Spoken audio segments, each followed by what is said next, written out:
রহমত আল্লাহ পৃথিবীতে দান করেছেন। আরবি মাসের নির্দিষ্ট দিনে আল্লাহ পাক আসমানি রহমত বর্ষণ করে উম্মতি মুহাম্মাদের মুখে হাসি ফুটিয়েছেন।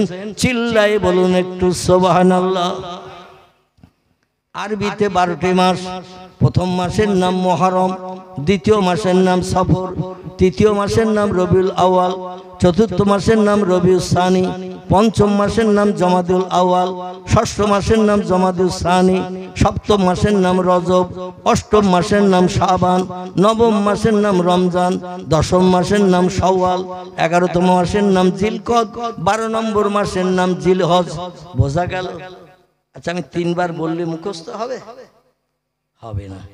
কিন্তু ইংরেজি বাংলা বললে মুখস্থ হবে। সৌদি আরবের দেশের ভাষা, এই 3 বার বললে মুখস্থ হবে না। আর মুখস্থ করার চিন্তাই আমাদের মগজে নাই। কিন্তু মানুষ পৃথিবীতে যখন জন্ম নেয়, জন্ম নেওয়ার সঙ্গে সঙ্গে ওর কানে আরবি ভাষার আওয়াজ দেয়া হয়। ঠিক বললাম না ভুল বললাম? কোনো বাচ্চা, ছেলে হোক বা মেয়ে হোক, মায়ের উদর থেকে যখন পৃথিবীতে ভূমিষ্ঠ হয়, ওর কানে কিন্তু আরবি ভাষার আওয়াজ দেয়া হয়। এলাকার মুয়াজ্জিন কিংবা আল্লাহওয়ালা মানুষ বাচ্চা হলেই ডাকা হয়, চাচা ও দাদা, আমাদের বাড়িতে একটা বাচ্চা হয়েছে, একটু আজান দিয়ে যান। এই বলে না? বলে না? এটা শরীয়তের বিধান।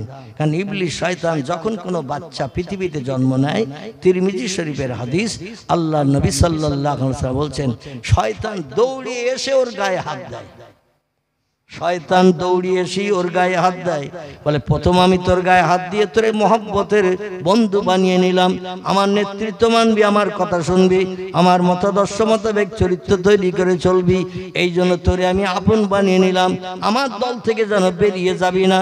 আল্লাহ নবী বলছেন, তিরমিজি শরীফের হাদিস, বাচ্চা যেই জন্ম নেবে, শয়তান এসে গায়ে হাত দেওয়ার আগে ওর কানে একটু আজান ধ্বনি শোনাবে।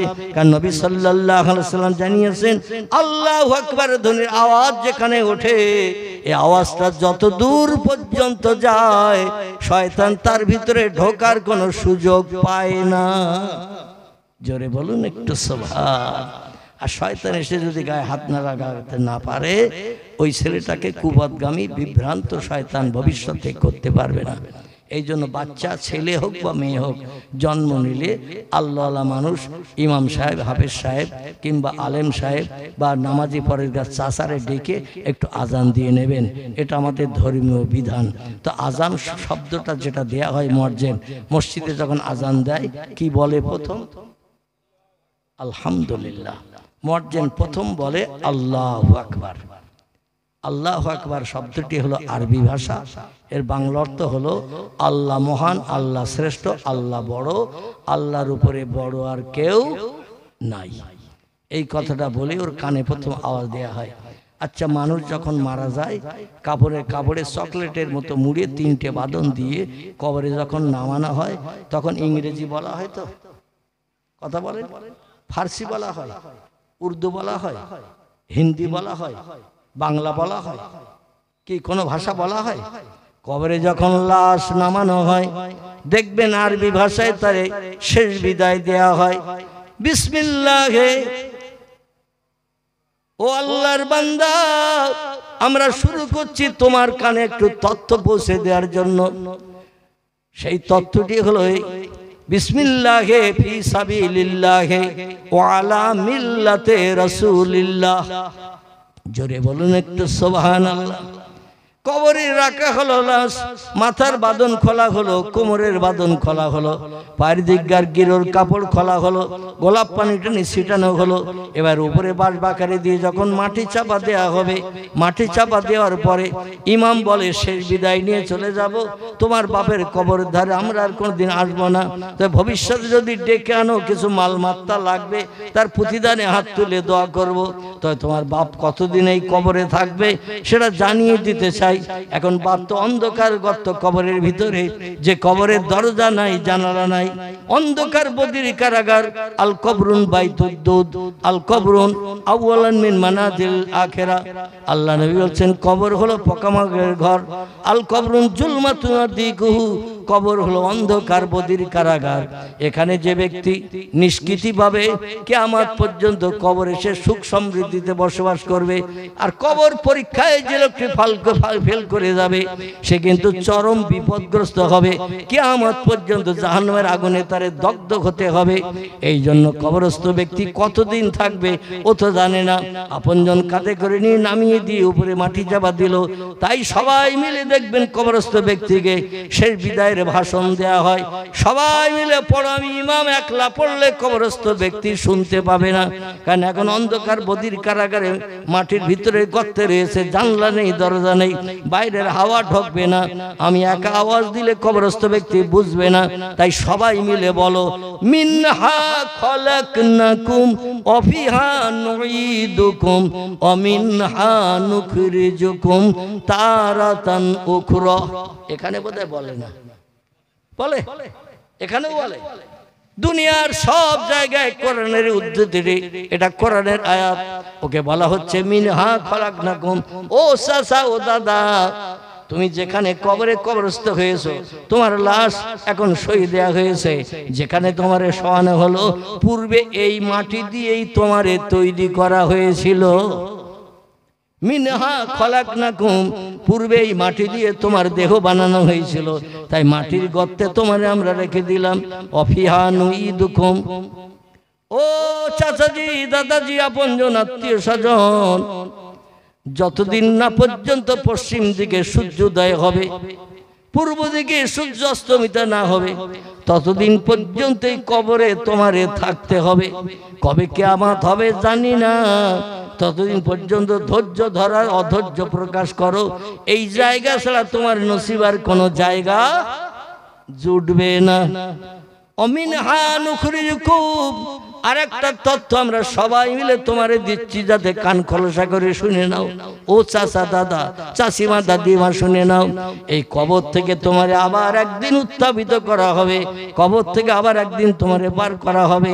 তারাতান উখরা, যেদিন সবাইকে তুমি কবর থেকে উঠতে দেখবে, তোমাকেও সেদিন কবর থেকে উঠানো হবে এবং তোমাকে হাজির করানো হবে একটা জায়গা। জায়গাটির নাম হলো ইয়াউমাল হাসর। কি নাম?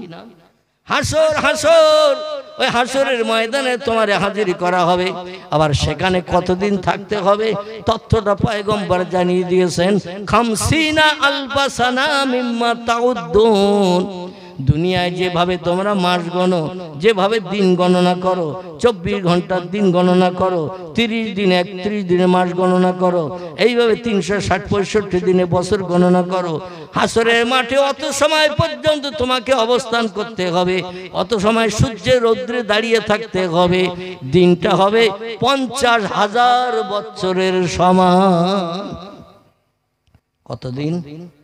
50,000 বছরের সমান। সেদিন সূর্যার 9 কোটি 30 লক্ষ মাইল দূরে থাকবে না, মানুষের মাথার উপরে 1 মাইল মাথার উপরে নেমে আসবে। এখন সূর্য একটা মুখ দিয়ে কিরণ দিচ্ছে, তা সরাসরি পৃথিবীতে দেয় না। রাসূল পাক সাল্লাল্লাহু আলাইহি ওয়াসাল্লাম এই যে মাসটা আমাদের কাছ থেকে খুব সত্তর বিদায় হয়ে যাচ্ছে, মাসটির নাম হলো রজব। এই রজব মাসের 26 তারিখের দিনগত রাত পয়গম্বর মুহাম্মদ রাসূলুল্লাহ চতুর্থ আসমানে যে দেখলেন, ওখানে সূর্যকে সেট করা রয়েছে চতুর্থ আকাশে। জোরে বলুন সুবহানাল্লাহ। আচ্ছা, আমরা যখন দিনের বেলা সূর্যের দিকে তাকাই, কোন আকাশের নিচে দেখতে পাই? কথা বলে, প্রথম আকাশ নীল আকাশ। ওই নীল আকাশের তলায় সূর্য যেন চলছে, এটাই আমরা দেখি না। অতএব বিজ্ঞানীরা আবার উল্টো তথ্য দিয়েছে। তারা বলছে পৃথিবী ঘূর্ণয়মান, চন্দ্র সূর্য স্থির। আল্লাহ বলে, ক গেলাস খেয়েছিস তাই বল। সূর্য তুই বানাসনি, তোর বাপ বানায়নি, তোর চাচাও বানায়নি, দাদাও বানায়নি, সূর্য বানিয়েছি আমি, আর কোথায় রেখেছি আমি জানি। আর তোদের মগজ সাফ করার জন্য আমার কোরআনে তথ্য কোট করে দিয়েছি। অশামসু ওয়াল কামারু বিহুসবান, চন্দ্র আর সূর্য হলো ঘূর্ণয়মান, আর তোরা বলছিস পৃথিবী ঘূর্ণয়মান, চন্দ্র সূর্য স্থির। চিল্লায়ে বলুন একটু নাউজুবিল্লাহ। বিজ্ঞানের কথা যদি বিশ্বাস করেন আর কোরআনের কথা যদি অবিশ্বাস করেন, সঙ্গে সঙ্গে আমি আপনি আর মুসলমান থাকবো না, আমাদের কাফেরে রূপান্তরিত হতে হবে। কাফের যদি আমরা হয়ে যাই কোরআনের একটা কথা অবিশ্বাস করার কারণে, আমাদের ঠিকানা হবে জাহান্নাম। জোরে বলুন একটু নাউজুবিল্লাহ। এই জন্য কোরআনের কথা মগজে অ্যাডজাস্ট হোক না হোক, কোরআনের কথা মেমোরিতে সত্য বিশ্বাস হোক বা না হোক, বিশ্বাস রাখতে হবে আল্লাহর কোরআনের কথা সত্য, বিজ্ঞানের কথা মিথ্যা। কোরআনের সঙ্গে বিজ্ঞানের মতামত যদি এক হয়, বিজ্ঞানের কথা মেনে নিতে আমাদের আপত্তি নাই, কিন্তু কোরআনের বিরুদ্ধে যদি বিজ্ঞানীদের মতামত যায়, আমরা কোরআনকে বিশ্বাস করব, বিজ্ঞানের তথ্যকে লাথি মেরে উড়িয়ে দেব। জোরে বলুন আমিন। পারা যাবে তো নাকি? যদি পারেন অবশ্যই একদিন না একদিন আল্লাহর জান্নাত আপনার জন্য হালাল হয়ে যাবে। আর বিজ্ঞানের তথ্য যদি পূর্ণ বিশ্বাসী হয়ে কোরআন সম্পর্কে মন্তব্য করেন, 1450 বছর আগের পূর্ণ কোরআন আল্লাহর বাণী। আল্লাহ দুনিয়ার কোন স্কুল কলেজে পড়িনি, এই জন্য আল্লাহর জ্ঞান আমাদের বিজ্ঞানীদের থেকে কম। আল্লাহর কথা এখন বিজ্ঞানের যুগে মানা যাবে না, নাউজুবিল্লাহ। এইরকম ধারণা করে যদি বিজ্ঞানের তত্ত্ব বিশ্বাস করি, কোরআনের তথ্যকে যদি আমরা অবিশ্বাস করি, আমাদের ঠিকানা হবে চিরস্থায়ী জাহান্নাম। আল্লাহ যেন আমাদের হেফাজত করেন, সকলে বলুন আমিন। এই মানুষের ব্রেন মগজ সাফ করার জন্য, মানুষকে কোরআন বিশ্বাসী বানানোর জন্য এখান থেকে 1450 বছর আগে মক্কা নগরীর কাবা শরীফের পূর্ব দিকে আবু কোবায়েস পাহাড়ের একেবারে উত্তর গায়ে, আবু কোবায়েস পাহাড়ের উত্তর গায়ে, পাহাড়ের পাদদেশে একটু উঁচু জায়গায় খেজুরের পাতার বেড়া বানিয়ে, খেজুরের পাতার মাঝখানে ডাটা দিয়ে দরজা বানানো, এইরকম একটা ঘরে, যে ঘরে বিছানাও ছিল না, কোনো চ্যাটাইও ছিল না। মামিনা বলছেন আল্লাহে লা শাক্কা ফিহে, আমি সেই খোদার কসম খেয়ে বলছি, আমার শিশু বেটা মোহাম্মদ যেদিন ধরার বক্ষে উদর থেকে জন্মগ্রহণ করেছেন, সেদিন আমার ঘরে কোনো বিছানা চ্যাটাই কিছু ছিল না। বাধ্য হয়ে জান্নাতি ধাত্রীরা আমার বেটাকে আমার দেহ থেকে বার করে মক্কা নগরীর ধুলা মাখিয়ে সইয়ে রেখেছিলেন। জোরে বলেন সুবহানাল্লাহ। আল্লাহ পাক যার সম্পর্কে বলছেন ওয়া ইন্নাকা লাআলা খুলুকিন আযীম, যত সৃষ্টি আমি পৃথিবীর সৌন্দর্য শ্রীবৃদ্ধির জন্য যত সৃষ্টি আমি বানিয়েছি, সমস্ত সৃষ্টির ভিতরে সেরার মর্যাদা দিয়ে একজন ব্যক্তিকে আমি বানিয়েছি। তিনি হলেন সাইয়্যিদুল আম্বিয়া, রাহমাতাল লিল আলামিন, খাতামান নবিয়্যিন, শাফিয়াল মুজনাবিন, রাহিতুল আশিকিন, মুরাদুল মুশতাকিন, সিরাজুস সালিকিন, মিসবাহুল মুকাররাবিন, জাদ্দুল হাসানুল হুসাইন, আবিল কাসিম, যার মধুর নাম আল্লাহ কোরআনে কোট করে দিয়েছেন বিসমিল্লাহির রহমানির রহিম, ওমা মুহাম্মাদুন ইল্লা রাসূলুন ক্বাদ খালাত মিন ক্বাবলিহির রাসূল। জোরে বলুন আল্লাহু আকবার। কোরআন পাকের 22 পারা সূরা হাজাবের ভিতরে আল্লাহ তত্ত্ব কোট করে দিয়েছেন, ও পৃথিবীর বিভিন্ন ধর্মাবলম্বীরা, বর্তমান পৃথিবীতে 4000-এর উপরে ধর্মাবলম্বীর বসবাস চলছে। কতটা বললাম? 4000-এর উপরে ধর্মাবলম্বীর বসবাস চলছে। হিন্দু আছে, জৈন আছে, শিখ আছে, বৌদ্ধ আছে, চৈতন্য আছে, ইহুদি আছে, খ্রিস্টান আছে, কোল আছে, ভিল আছে, নাগা আছে, খাসা আছে, মুন্ডা আছে, আর্য আছে, অনার্য আছে, আদিবাসী আছে, সাঁওতালি আছে, আছে না? এইরকম 4000-এর উপরে ধর্মাবলম্বীর বসবাস। প্রত্যেকটি ধর্মাবলম্বীদের এক একজন ধর্মীয় নেতা আছে না নাই? নেতার নেতৃত্ব প্রত্যেকটি ধর্মাবলম্বী মেনে চলে। নেতার আদর্শ ভালো হিসাবে তারা জীবনের সঙ্গে প্রতিফলিত করতে চায়। আল্লাহ বলেন, কোন নেতার নেতৃত্ব মানে পরকালে মুক্তি পেতে চাও? যে নেতার নেতৃত্ব মানলে দুনিয়ায় শান্তি, পরকালে মুক্তি পাওয়া যাবে। আমার সত্য কোরআনের নেতার নাম কোট করে দিলাম, যাতে যাচাই করতে তোমাদের বাড়তি সময় না লাগে। জোরে বলুন একটু সুবহানাল্লাহ। আল্লাহ বলেন, শেষ যুগের মানুষের কিয়ামত পর্যন্ত কল্যাণের জন্য, উপকারের জন্য, জান্নাতের সুখ সমৃদ্ধি কোটি কোটি বছর বাস্তব জীবনের রূপদানের জন্য, জান্নাতের 70টা করে যুবতী সুন্দরী হুরকে নিয়ে কোটি কোটি বছর ধরে আনন্দ ফুর্তি করে কাল যাপনের জন্য একজন নেতাকে আমি সর্বশেষে পৃথিবীতে পাঠিয়েছেন। আমি তার নাম কোট করে দিলাম, বিশ্ববাসী শুনে নাও, ওমা মুহাম্মাদুন ইল্লা রাসূলুন ক্বাদ খালাত খালাত মিন ক্বাবলিহির রাসূল। জোরে বলুন আল্লাহু আকবার। আল্লাহ বলেন রামকৃষ্ণ পরমহংসদেব নয়, বুদ্ধদেব নয়, চৈতন্যদেব নয়, গুরু নানক নয়, মহাবীর নয়, আচার্য কেশবচন্দ্র নয়, যীশু খ্রিস্ট নয়, বালক ব্রহ্মচারী নয়, মোজেস নয়, যিশু নয়।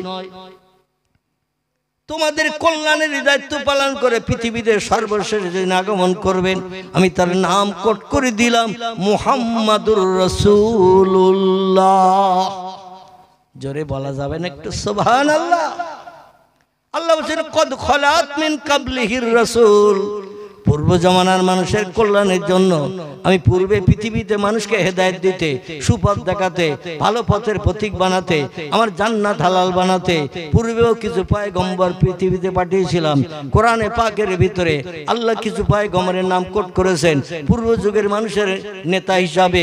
কারবা নাম আদম, কারবা নাম শীষ, কারবা নাম ইদ্রিস, কারবা নাম নূহ, কারবা নাম ইব্রাহিম, কারবা নাম ইসমাইল, কারবা নাম ইসহাক, কারবা নাম ইয়াকুব, কারবা নাম ইউসুফ, কারবা নাম দাউদ, কারবা নাম সুলাইমান, কারবা নাম মুসা, কারবা নাম হারুন, কারবা নাম হুদ, কারবা নাম লুত, কারবা নাম সালেহ, কারবা নাম জাকারিয়া, কারবা নাম ইহইয়া, কারবা নাম আইয়ুব, কারবা নাম ইউনুস, কারবা নাম শুআয়ব, কারবা নাম ইলিয়াস, কারবা নাম উযায়ের, কারবা নাম ঈসা, কারবা নাম মুহাম্মাদুর রাসূলুল্লাহ।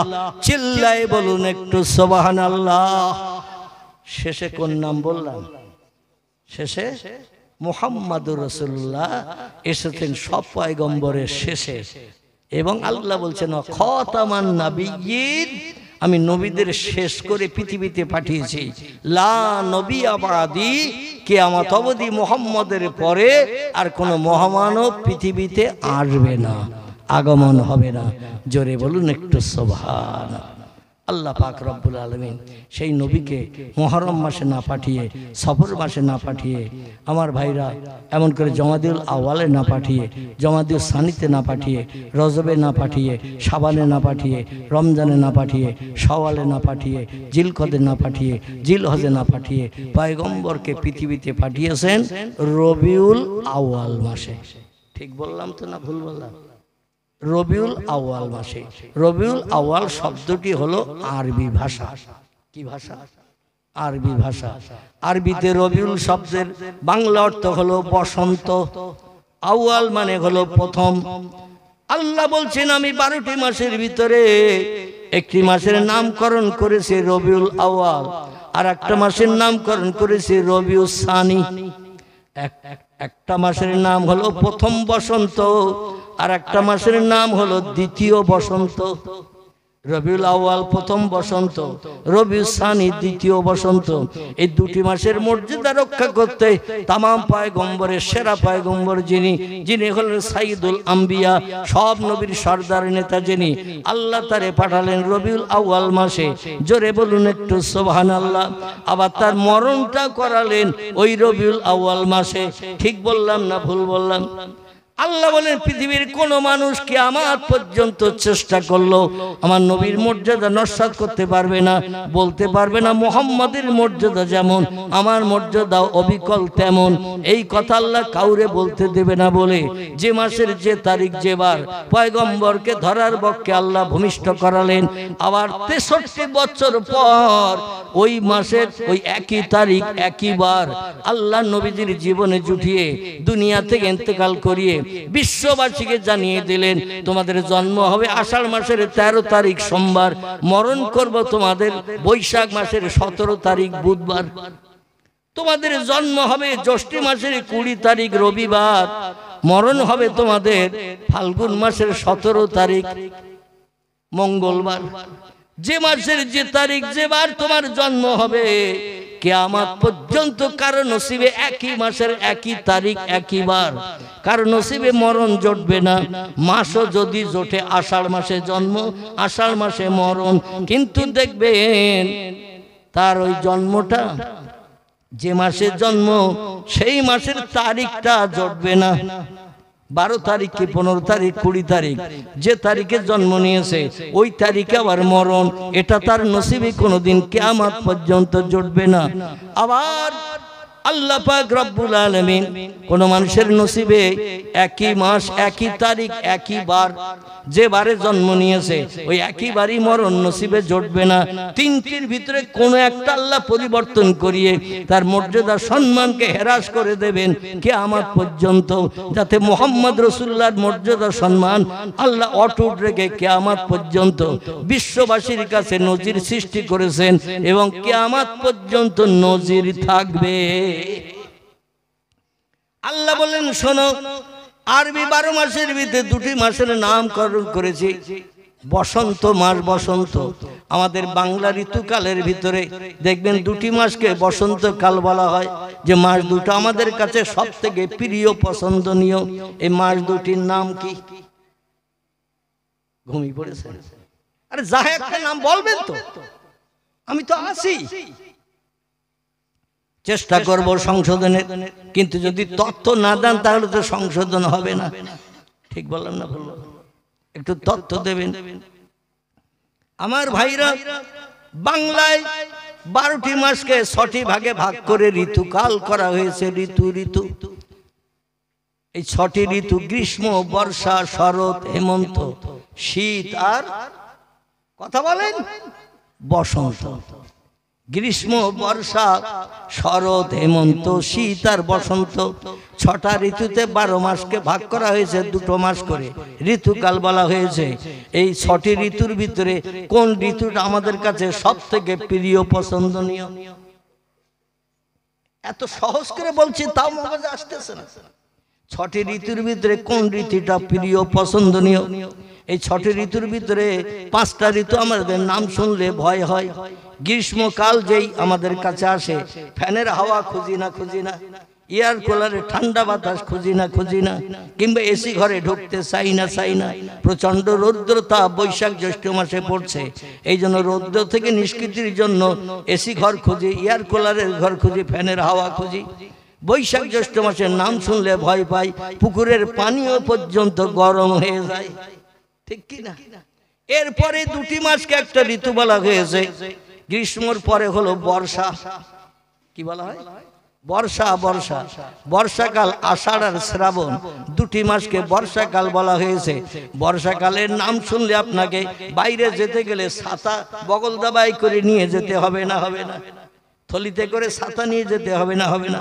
হঠাৎ ঝমঝম করে পানি পড়বে ফাঁকা জায়গায়, পানি আসবে আকাশ থেকে, আর ভিজে পুড়িয়ে মরতে হবে, ঠান্ডা পানিতে ভিজতে হবে।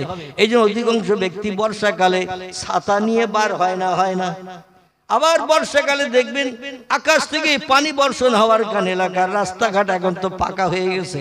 আগে যখন মাটির রাস্তা ছিল, কাদা মাখতো না পায়ে পায়ে কি কাদা রাস্তায় হাঁটলে কাদা মেখে যেত। বাড়ি দিয়ে আবার মেয়েদের বলতে তো পানি দাও 3 বদনা, চটপটি কাদা মেখে এসেছি। বর্ষাকাল আমাদের কাছে প্রিয় নাই। শরৎকাল, হেমন্তকাল আমার ভাইরা, এমন করে ভাদ্র আশ্বিন একে বলা হয়েছে শরৎকাল, এবং কার্তিক অগ্রহায়ণ একে বলা হয়েছে হেমন্তকাল। তারপরে শীতকাল বলা হয়েছে পৌষ আর মাঘ, চলতেছে না মাঘ মাস, এই মাঘ মাসকে শীতকাল বলা হয়েছে। শীতকাল যখন আসে লেপ কম্বলের খোঁজ করি না কোরিয়ান কম্বল কেনা চিন্তা করি না আমার ভাইরা। শীতের হাত থেকে, প্রকোপ থেকে বাঁচার জন্য চিন্তা ভাবনা আমরা করি। এই কারণে 6টি ঋতুকালের ভিতরে আমাদের বাংলা ঋতুতে একটি ঋতু খুব প্রিয় পছন্দনীয়, সেটি বাংলা নাম হলো বসন্তকাল। কি নাম? বসন্তকাল। ফাল্গুন আর চৈত্র মাস, এই দুটোকে বসন্তকালের মাস বলা হয়েছে। এই বসন্তকালের মাস যখন আসে দেখবেন দক্ষিণ দিক থেকে হাওয়া হয়। কোন দিক থেকে? দক্ষিণ দিক থেকে হাওয়া হয়। অনেক ছেলেরা রাস্তার ধারে ফাঁকা জায়গায় জামার বুকের বর্ডার খুলে দিয়ে দক্ষিণে হাওয়া বুকে লাগায়। ঠিক বললাম না ভুল বললাম?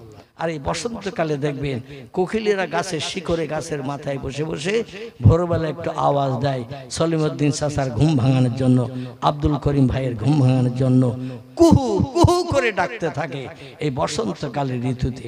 ঠিক বললাম না ভুল বললাম? ওরা কুহু কুহু রবে ডাকে আর বলে, আল্লাহ দিনের আলো পূর্ব দিক থেকে বার হওয়ার উপক্রম হয়েছে, রক্তিম আভা পূর্ব দিকে দেখা যাচ্ছে, সূর্য উদয় হবে তার নমুনা। সূর্য উঠে গেলে আমাদের বিপদের আশঙ্কা।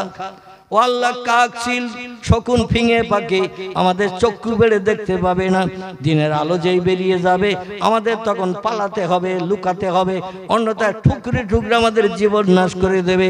আল্লাহ সারাদিন রোজা রাখতে হবে ইমানদার মুমিন মুসলমানদের মতো। আপনার ফরজ হুকুম রোজা, বেলা উদয়ের আগ থেকে নিয়ে সন্ধ্যা পর্যন্ত মুসলমানেরা যেমন রোজা রাখে আমাকেও তেমন পাতার আড়ালে গাছের ভিতরে ঝোপের ভিতরে রোজা রেখে বসে থাকতে হবে, বাইরে বেরোলে ঠুকরানি খেতে হবে, রক্তমুখ করে দেবে। ও আল্লাহ সারাদিন তো অনাহারা থাকা যাবে না, এই জন্য তাই তোমার নামের জপ করছি। তুমি তো বলেছো ইন্নাল্লাহা ইয়ারযুকু মাইয়াশাউ বিগাইরি হিসাব। আল্লাহ বলেন রিজিকের মালিক আমি, কোন বান্দারে না খাইয়ে মারি না। যার যেমন খাবারের দরকার দৈনন্দিন বিনা পয়সায় পরিবেশন করি। জোরে বলুন একটু সুবহানাল্লাহ। ওয়াইন মিন শাইইন ইল্লা ইউসাব্বিহু বিহামদিহি। আমার রিজিকের উপরে যদি তুমি নির্ভর করো, কোকিল বলে আল্লাহ 5 পাটি চাল ঘরে নাই, পুকুরে 3 বছরের পোষা মাছ নাই, আল্লাহ ব্যাংকে আমার টাকা জমা নাই, পাড়া সলিমউদ্দিন চাচার কাছে হাত পাতলেও বলবে কিচ্ছু নাই। তাই বলে কি না খেয়ে মারা যাব নাকি?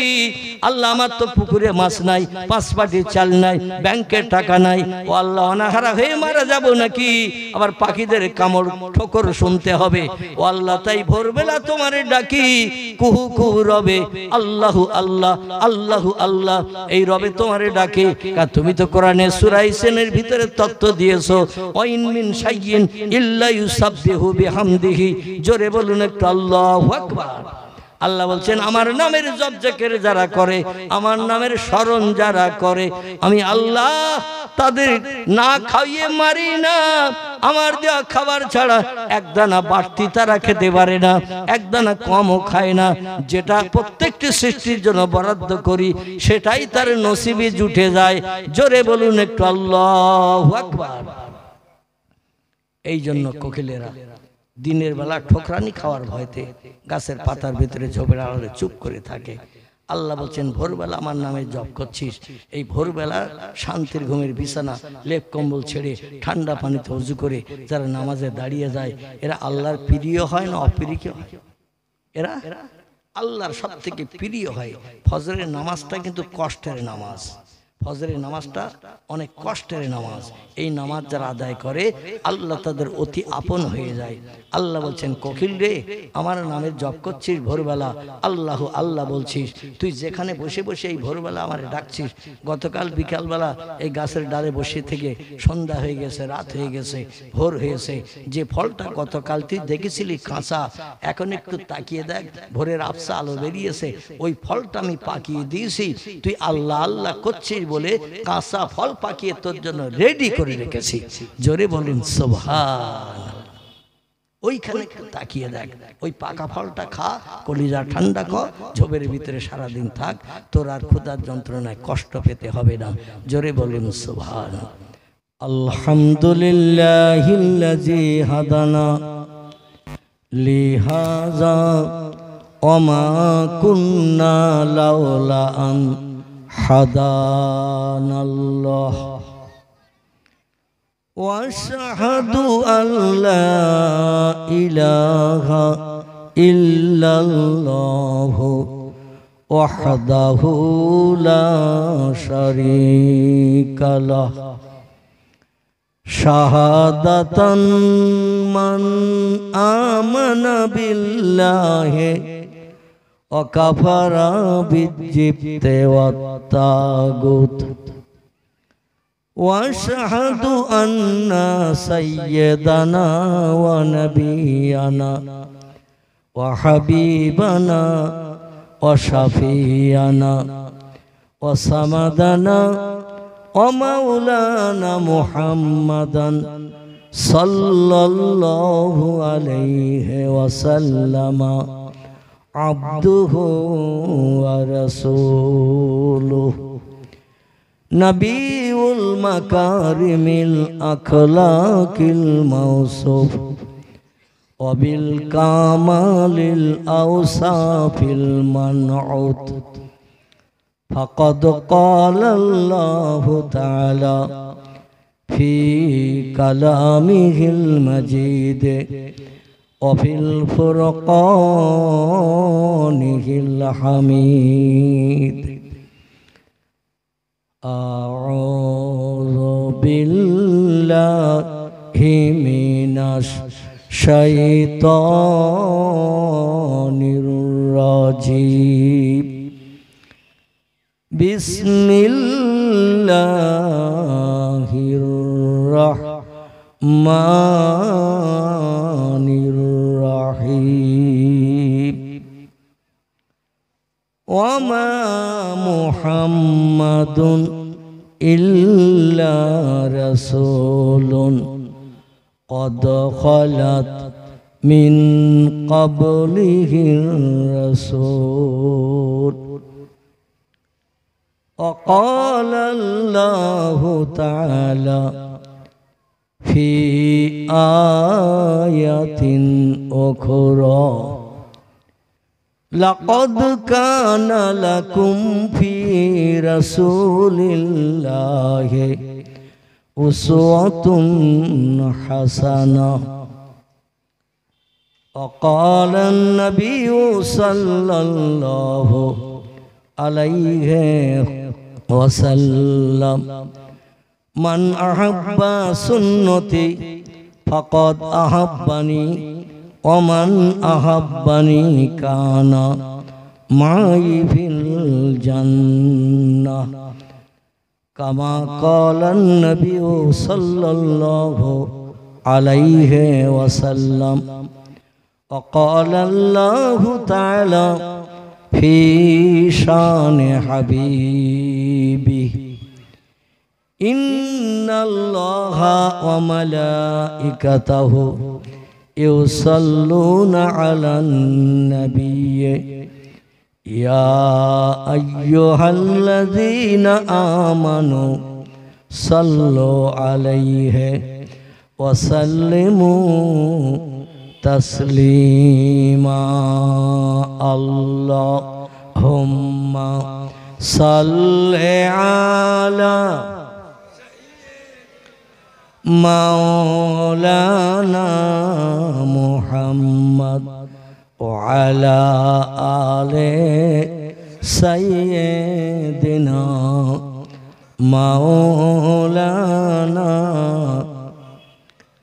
হাসরের মাঠে রসুলের শাফাতের প্রয়োজন যার নাই নবীর মহব্বতে ঠোঁট নেড়ে দরুদ পড়ার দরকার তার নাই বোঝা গেল হাসরের মাঠে নবীজির শাফাতের প্রয়োজন যার নাই নবীর মহব্বতে তার ঠোঁট নেড়ে দরুদ শরীফ পড়ার দরকার নাই আমি বক্তৃতার প্রারম্ভে আপনাদের কাছে ছোট্ট একটা প্রশ্ন রাখি প্রশ্নটি হলো এই নবীজির শাফাত ছাড়া আমরা কোনো হাজি গাজী সুফি দরবেশ ইমানদার মুমিন মুসলমান নবীজির শাফাত সাহায্য ছাড়া আমরা কেউ জান্নাতে যেতে পারবো জোরে বলেন পারবো তাই নবীজির শাফাতের দরকার যখন আমাদের প্রয়োজন আছে তাহলে তার সঙ্গে একটু মহব্বত প্রেম ভালোবাসা দরুদের মাধ্যম দিয়ে তৈরি করার দরকার আছে না নাই শিখ সম্রাট শিখ ধর্মগুরু যার নাম মিস্টার গুরু নানক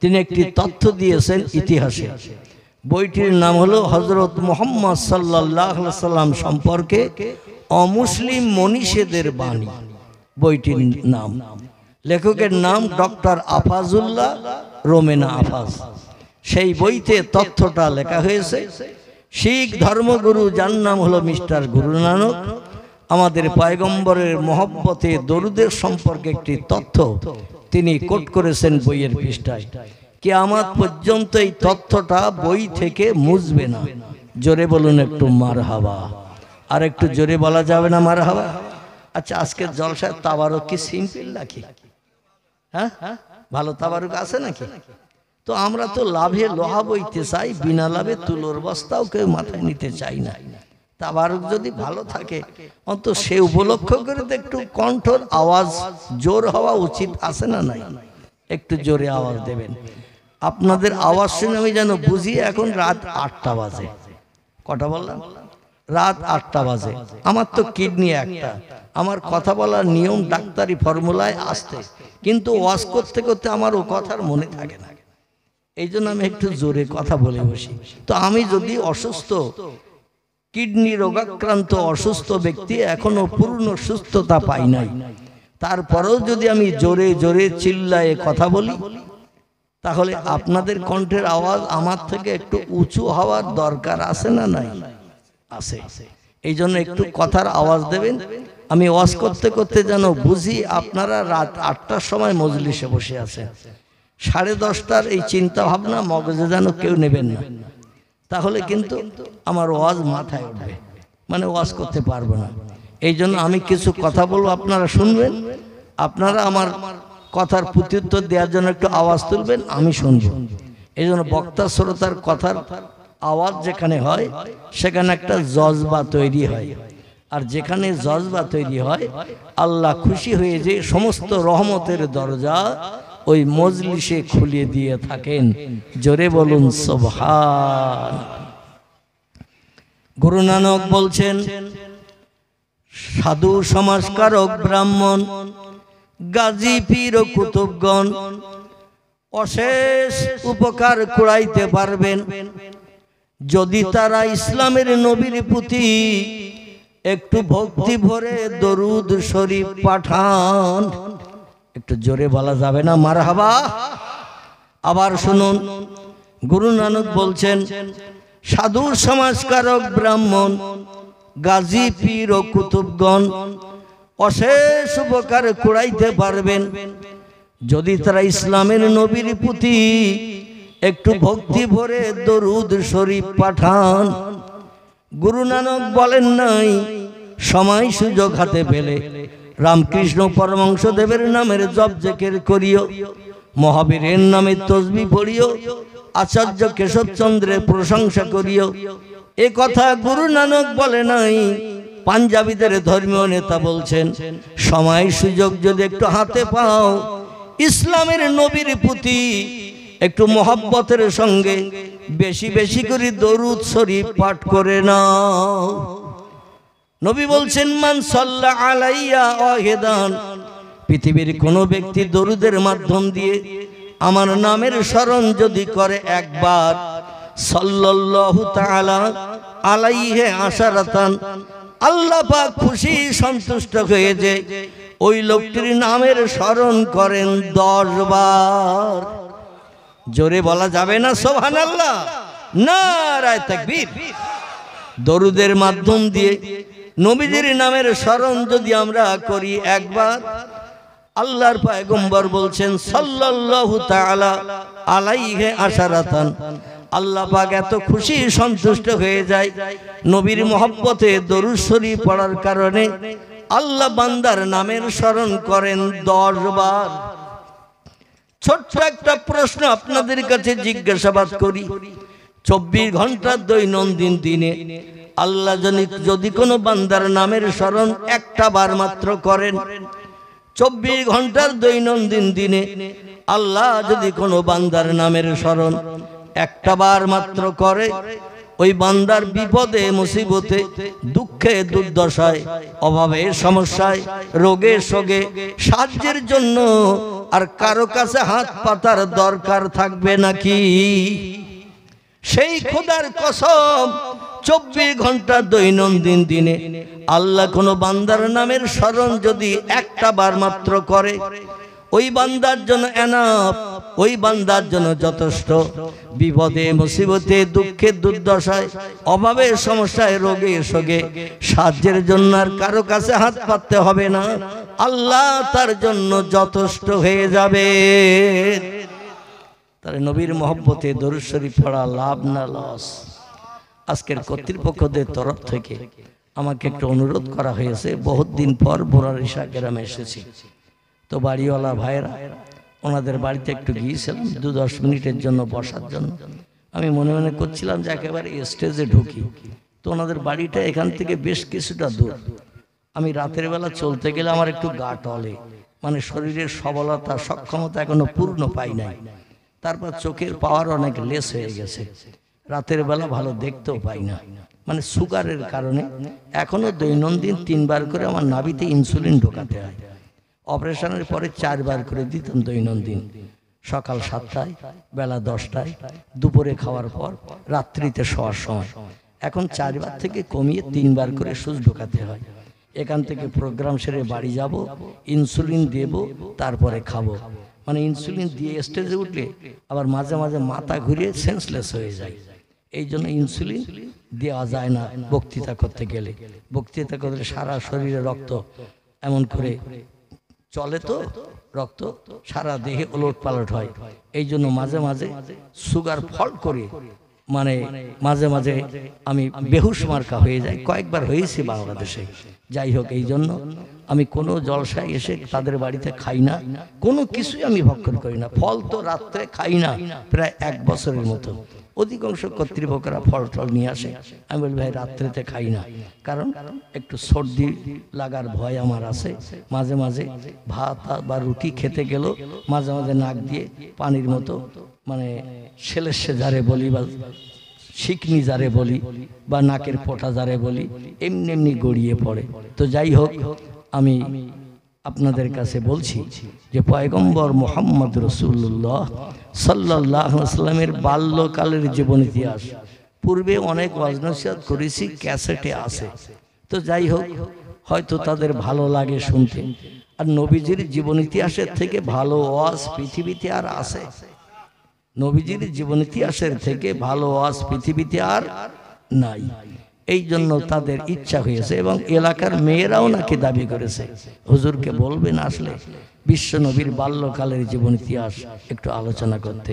নবীজির বাল্যকালের জীবন ইতিহাস মুজিজায় ভরা। জোরে বলুন সুবহান। মুজিজা শব্দটি হলো আরবি ভাষা, একে বাংলা ভাষায় বলা হয় অলৌকিক তাজ্জব আশ্চর্যান্বিত ঘটনা। বিশ্ব নবীকে পৃথিবীতে আল্লাহ ভূমিষ্ঠ করিয়ে অলৌকিক তাজ্জব আশ্চর্যান্বিত ঘটনা আল্লাহ পাক শত শত ঘটাননি, বরং কেতাবে লেখকেরা লিখেছেন কিছু কম বেশি 4500-এর মতো নবীকে নবী হিসাবে প্রমাণের জন্য আল্লাহ পাক অলৌকিক ঘটনা 4500-এর মতো 63 বছর জিন্দেগিতে ঘটিয়ে দিয়েছিলেন। জোরে বলুন সুবহানাল্লাহ। এই জন্য কেতাবে লেখা হয়েছে ফাউলেদা মৌলুদুন নবী সাল্লাল্লাহু আলাইহি ওয়াসাল্লাম মিন রবিউল আউয়াল ইসনে আশারা ইয়াওমান। জোরে বলুন একটু আল্লাহু আকবার। বিশ্ব নবীর শুভ আগমন হয়েছে রবিউল আউয়াল মাসের 12 তারিখ সোমবার পুতুষে ভোরবেলা। এতে অধিকাংশ মানুষ একমত। তবে বুখারী শরীফের টিকায় লেখা হয়েছে পয়গম্বর মুহাম্মদ রাসূলুল্লাহর জন্মদিন সম্পর্কে 3 দিনের কথা বলা হয়েছে। কদিন বললাম?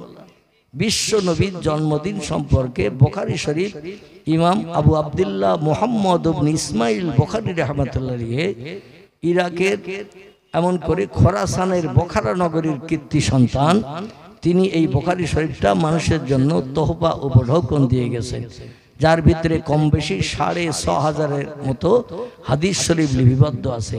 প্রত্যেকটি হাদিস ইমাম বুখারী লিখেছেন। 2 রাকাত করে নফল নামাজ পড়েছেন, ডাইনে বামে সালাম ফিরিয়ে চোখ দুটো বন্ধ করে মাথা নিচু করে বসেছেন, আর অন্তরের চোখে পয়গম্বরকে দেখতে পেয়েছেন। জোরে বলুন সুবহানাল্লাহ। আচ্ছা, এই যতটা মানুষ আমরা বসে আছি, আমরা কেউ পয়গম্বর মুহাম্মদ রাসূলুল্লাহকে কোনোদিন দেখেছি? কেউ দেখেছি? দেখি নাই। রাসূল বলছেন মান রাআনি ফিল মানাম রাল হক। পৃথিবীর যে ব্যক্তি স্বপ্ন যোগে আমার ইন্তেকালের পরে একটাবার স্বপ্ন যোগে আমার দেখলো, তার এই দেখাটা বাস্তব সত্য হিসাবে বিবেচিত হলো। কারণ ইবলিস শয়তান আমার চেহারা কোনোদিন ধারণ করতে পারে না যে আমার দেখলো সে সত্য দেখলো। আর যে লোকটা সারা জীবনে একটাবার আমার স্বপ্ন যোগে ঘুমিয়ে দেখলো, সে লোকটির জন্য জান্নাত হালাল হয়ে গেল। তার নবীর স্বপ্ন দেখা ভালো না খারাপ? আর মনের মানুষের যদি 11 বার স্বপ্নে ঘুম ভেঙে যায়, আর দেখি মনের মানুষ বোঝেন তো, মোবাইলের ভিতরে একটু টাচ করলেই যার ফটোটা বেরিয়ে যায়। মোবাইল মেশিনে একটু টাচ করলে, যারে টাচ মেশিন বলে, একটুখানি আঙুল লাগালেই যার ফটোটা বেরিয়ে যায়, অন্য কোনো ফটো বেরোয় না। ও মনের মানুষের ফটোটাই লোড করে রেখেছে। এখানে অবশ্য কারো লম্বা বড় মোবাইল নেই, টাচ মোবাইল নেই, যার আছে সব আমার পকেটের মতো। মানে আমি এই মোবাইল ব্যবহার করি, দেখেছেন তো? এই মোবাইল ব্যবহার, এতেই আমার এনাফ যথেষ্ট। আগামীকাল আবার যাব দক্ষিণ দিনাজপুর তপন থানা, সেখানে প্রোগ্রাম আছে। ফার্স্ট সকালে এখান থেকেই আমার বাড়ি যেয়ে ইনসুলিন দিয়ে দুটো নাকে মুখে দিয়ে আবার ফার্স্ট সকালে ফজরে বেরিতে হবে, কারণ কম বেশি 500 কিলোমিটারের মতো রাস্তা। কতটা বললাম? 500 কিলোমিটার রাস্তা। আবার সামনে মাধ্যমিক পরীক্ষা আসছে, জলসা যেখানে হবে সেটা হলো মাধ্যমিক হাই মাদ্রাসা। এই জন্য ওরা বলছে হুজুর সামনে পরীক্ষা আসছে, সরকারি তরফ থেকে বাধা দেবে, এই জন্য একটু তাড়াতাড়ি আসবেন, সকালে সকালে জলসা শেষ করে দেব। আমি বললাম দোয়া করেন, চেষ্টা করেন, আপনি মনোমতো যেন আল্লাহ পৌঁছিয়ে দেন। এই মোবাইলে ফোন টোন চলে, অনেকে আবার বড় মোবাইল ছাড়া ব্যবহার করতে পারে না। ঠিক বললাম না ভুল বললাম? আর বড় মোবাইল ব্যবহার করার কারণে দুনিয়ার বড় বড় সিনেমা হলগুলো সব আসমানে উঠে গেছে। কোথায় গেছে? দুনিয়ার বড় বড় সিনেমা হলগুলো সব আসমানে উঠে গেছে। আমি বাংলাদেশ 8 বছরের মতো প্রোগ্রাম করেছি।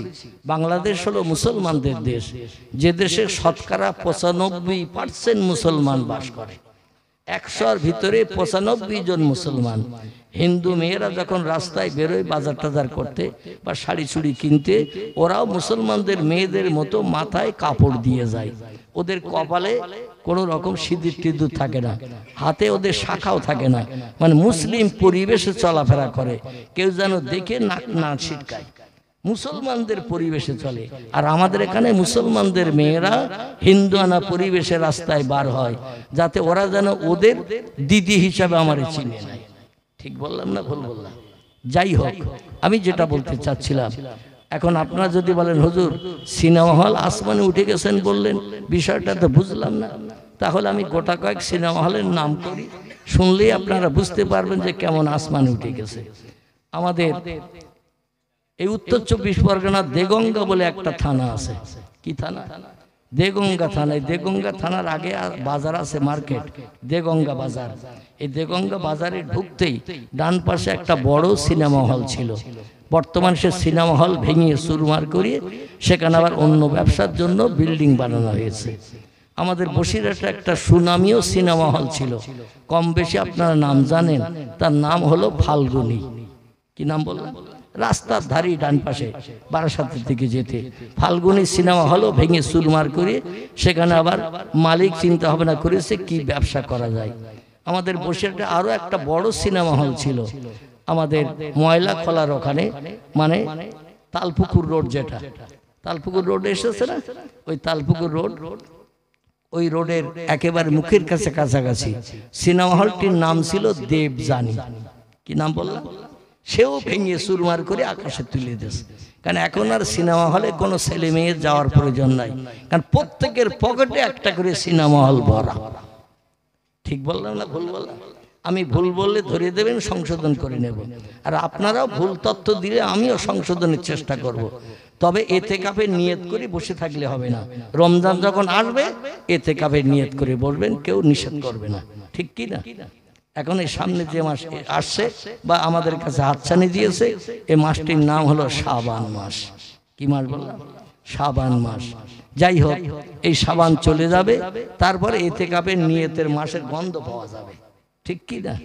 এই জন্য প্রত্যেকের পকেটে এখন একটা করে সিনেমা হল ঢোকা, যার কারণে আর সিনেমা হলে যে পয়সা খরচ করে টিকিট কাটার দরকার নাই। আর এই ন্যাংটা নারীর নাচ ডান্স আর যুবকের মুস্কি হাসি আর চোখের ইশারা, এই যদি 24 ঘন্টা আমরা এইভাবে মোবাইলে দেখি, আমাদের চোখ অকালে যাবে না? যাবে না? আমি গতকালকে গিয়েছিলাম আমাদের বসিরহাটের বিধানসভার মানে ক্যান্ডিডেট, যিনি মানে নামটা কি, সপ্তর্ষি ব্যানার্জি। মাঝে মাঝে আমার আবার ব্রেনে আসে না, সপ্তর্ষি ব্যানার্জি মানে সপ্তর্ষি নামটাই মেয়েদের নাম। কি নাম বললাম?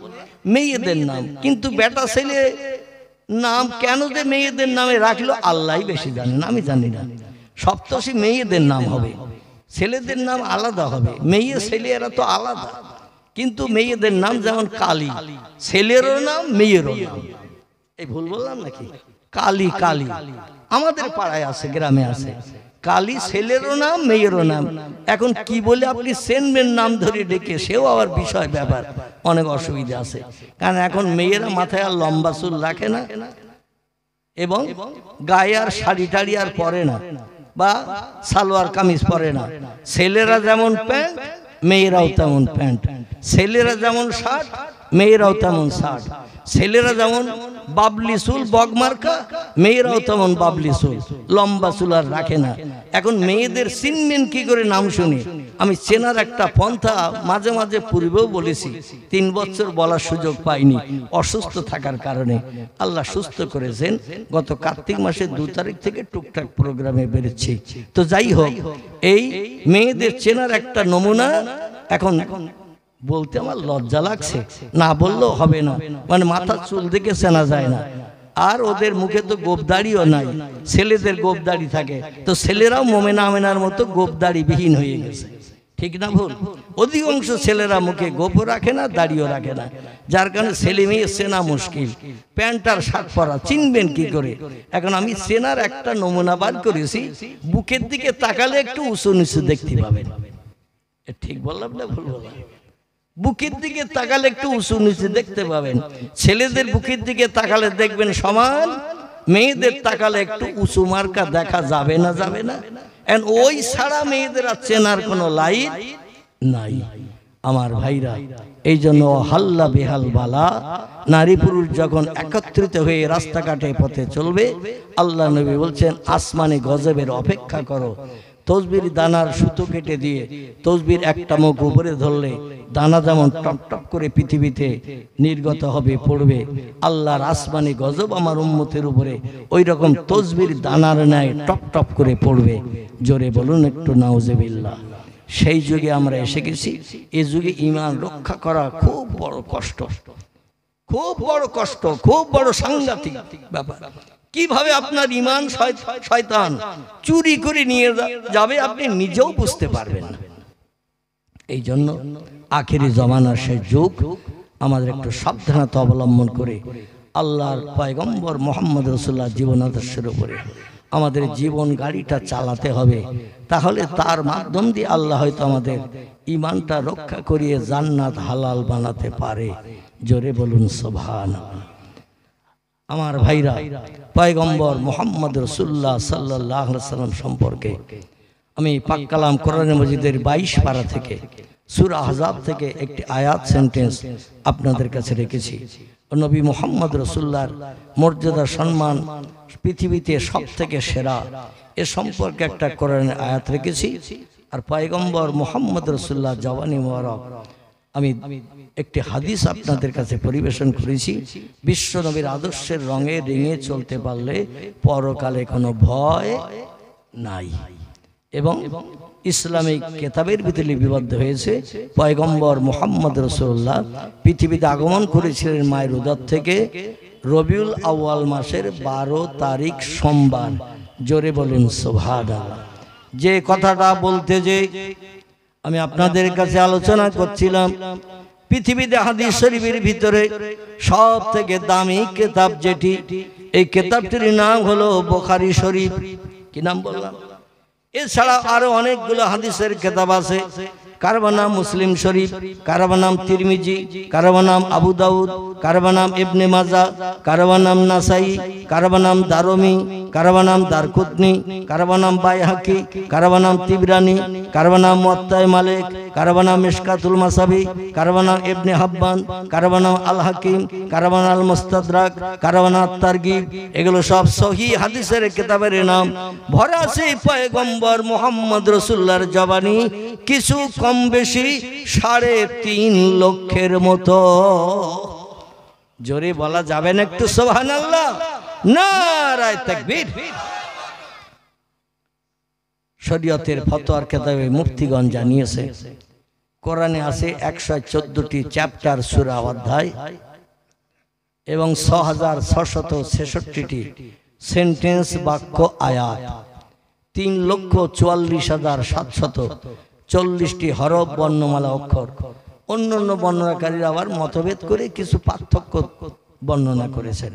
যাই হোক, আমি যে কিতাব থেকে বলছি সে কিতাবে লেখা আছে 3,44,740টি হরফ বর্ণমালা অক্ষর দিয়ে 1450 বছর আগে আল্লাহ কোরআনকে কুড অফ কমপ্লিট করে আমাদের কল্যাণের জন্য কিয়ামত পর্যন্ত পৃথিবী দিয়েছেন।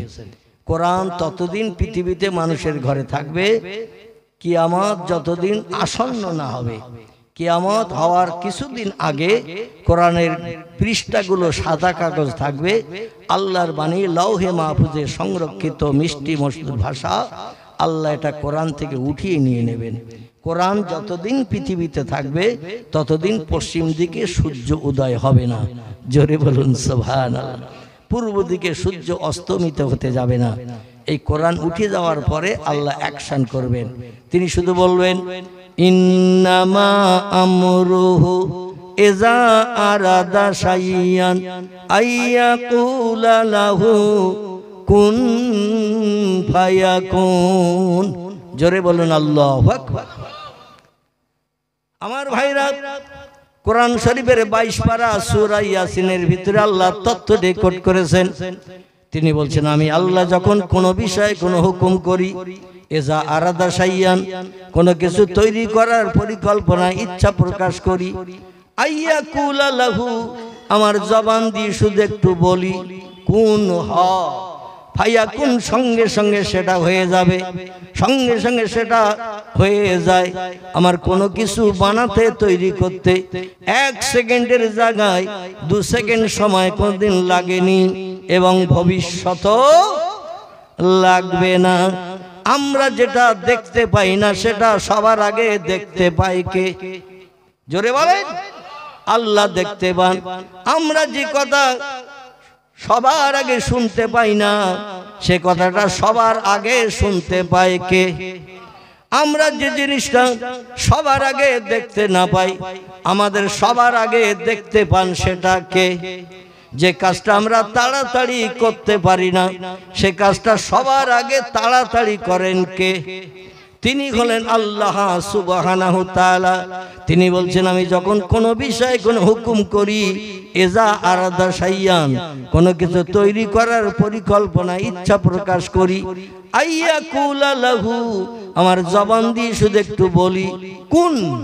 আরবি ভাষা, বাংলা অর্থ হলো হ। বাংলা অর্থ কি? আরবি ভাষায় শব্দটি হলো কুন, বাংলা ভাষায় শব্দটির বাংলা হলো হ।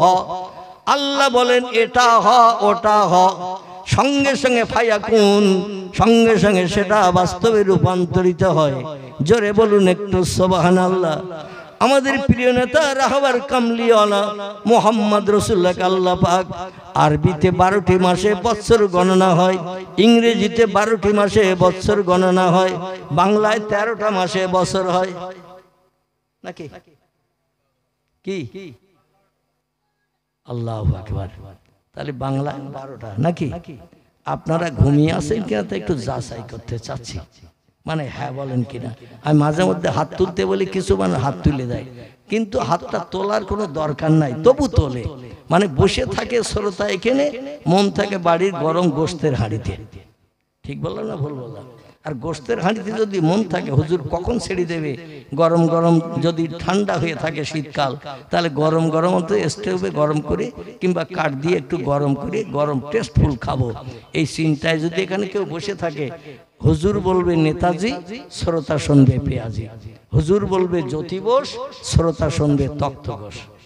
ঠিক বললাম না ভুল বললাম? মানে বলবো একরকম, শুনবে আর একরকম। এই জন্য আরবিতে যদি মাস 12টি হয়, ইংরেজিতে কটা মাসে বছর? 12টি, বাংলায় 12টি। আমাদের বাচ্চা ছেলেরা যারা স্কুলে পড়াশোনা করে ওদের যদি বলা হয় বাংলা 12 মাসের নাম বল, ও বৈশাখ থেকে শুরু করে একদম চৈত্র পর্যন্ত বলে দেবে। ঠিক বললাম না ভুল বললাম? যদি বলা হয় ইংলিশ মিডিয়াম স্কুলে পড়িস, ইংরেজিতে 12 মাসের নাম বল, ওরা একদম লাগবে না, হাফ দমে বলে দেবে জানুয়ারি, ফেব্রুয়ারি, মার্চ, এপ্রিল, মে, জুন, জুলাই, আগস্ট, সেপ্টেম্বর, একেবারে ডিসেম্বর পর্যন্ত একদমে বলে ফেলবে না। ওই বাচ্চাদের যদি জিজ্ঞাসাবাদ করা হয় আরবিতে কত মাসে বছর, বলে হুজুর জানি না। যদি বলে দেয় 12 মাসে বছর, বলে তা আবার আপনার কাছ থেকে শুনলাম আরবি 12 মাসের নামটা একটু বলবে হুজুর একটু পেশাব করিয়ে আসি, এই বলবে না? বলবে না মানে ওর বুদ্ধি যুক্তিতেও পালিয়ে যাবে, হুজুরের সামনে আর আসতে চাইবে না, এই জন্য বলবে একটু পেশাব করে আসি। কিন্তু সেই খোদার কসম, মুসলমানদের জন্য আল্লাহর তরফ থেকে যত রহমতি দিন, যত আল্লাহ পাকের তরফ থেকে করুণার দিন, বরকতের দিন আল্লাহ পৃথিবীতে দান করেছেন, সব আরবি মাস ছাড়া ইংরেজি বাংলা মাসের কোনো দিনে আল্লাহর রহমত বর্ষিত হয় না। যত